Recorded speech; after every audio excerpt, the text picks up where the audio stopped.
இந்த ஊரில் இன்னொரு ரெண்டாவது முக்கியமான விஷயம் இருக்குங்க. நாட்டுப்பழம் இருக்குங்க.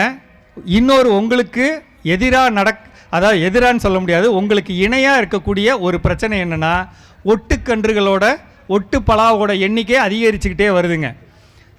ஆசையின் காரணமாக மஞ்சளுக்கு பதிலாக ஆரஞ்சுக்கு பதிலாக ஒரு ரோஜா கலர் அப்படிங்கிற மாதிரிலாம் சொல்லிட்டு வெளியிலேருந்து கன்றுகள் வர அதோடைய பழங்களோட அளவு அதிகரிக்க நம்மளுடைய நம்ம வந்து அலர்ட்டாக இல்லைன்னா, நம்ம வந்து கொஞ்சம் வேகமாக இல்லைன்னா நம்ம சிறுமைப்படுத்தப்படுவோம்.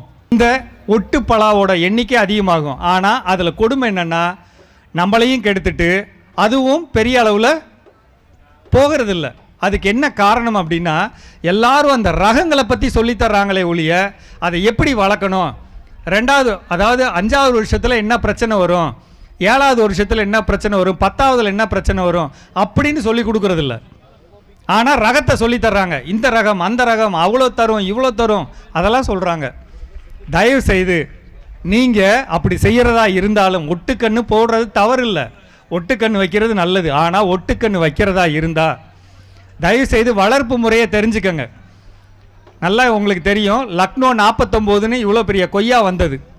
அதுக்கடுத்து தாய்வான் பிங்க்னு ஒரு சின்ன ரகம் வந்ததுங்க. எனக்கு தெரிய கொரோனா முடிஞ்ச நேரத்தில் தமிழ்நாடு ஃபுல்லாக ஒரு பெரிய அலை மாதிரி அடித்தது, தாய்வான் பிங்க் அப்படின்னு. எல்லா பக்கமும் விற்றாங்க. இன்றைக்கி அந்த செடிகள் எங்கே போச்சு, அந்த மரங்கள் எங்கே, அதோட காய்கள் எங்கே, ஏன் அது குறைஞ்சிச்சு?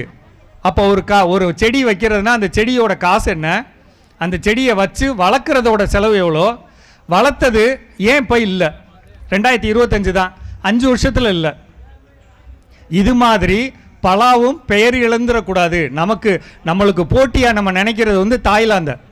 அப்போ தாய்லாந்தோட நம்ம போட்டி போடணும்னா நம்மளுடைய எண்ணம் வந்து என்றைக்குமே பெரிய பிஸ்னஸாக இருக்கணும் அப்படிங்கிறத பார்த்துக்கணும்.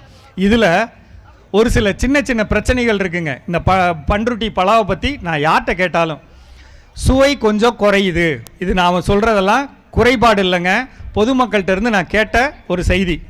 இப்போ நம்ம கள்ளக்குறிச்சியில் ஆரம்பித்து செங்கல்பட்டு பரனூர் டோல்கேட் வரையிலும் நம்ம விற்கக்கூடிய பழங்களில் இருக்கக்கூடிய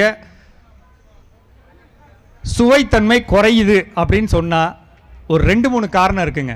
ஒன்று, மழை நேரத்தில் வந்த பழம் கொஞ்சம் அதோடைய சுவை குறையும். 2வது, கொஞ்சம் சம்பந்தமில்லாத கெமிக்கலை நம்ம போடுறது, சம்பந்தமில்லாத கெமிக்கலை போடுறது. பலாவை பற்றி தெரிஞ்சுக்கங்க. பலாவை பொறுத்தளவில் 3 சத்து அதுக்கு வேணும், 3 சமமாக வேணும். ஒரு மரம் இருந்துச்சுன்னா அந்த மரத்தில் காய்களோட எண்ணிக்கை அதிகம் இருக்கணும், அதுக்கு மணிச்சத்து வேணும். அந்த காய் பெருசாக இருக்கணும், முறையாக இருக்கணும், பெருசாக இருக்கணும், பலூன் மாதிரி ஊதுன மாதிரி இருக்கணும், தலைச்சத்து வேணும். அந்த தலைச்சத்துக்குள்ளே அந்த பழத்துக்குள்ளே இருக்கக்கூடிய பொருள் வந்து கருக்குன்னு கடிக்கிற மாதிரி ஒரு அமைப்பில் இருக்கணும், நல்ல சுவையாக இருக்கணும். அதுக்கு என்ன வேணும்? சாம்பல் வேணும்.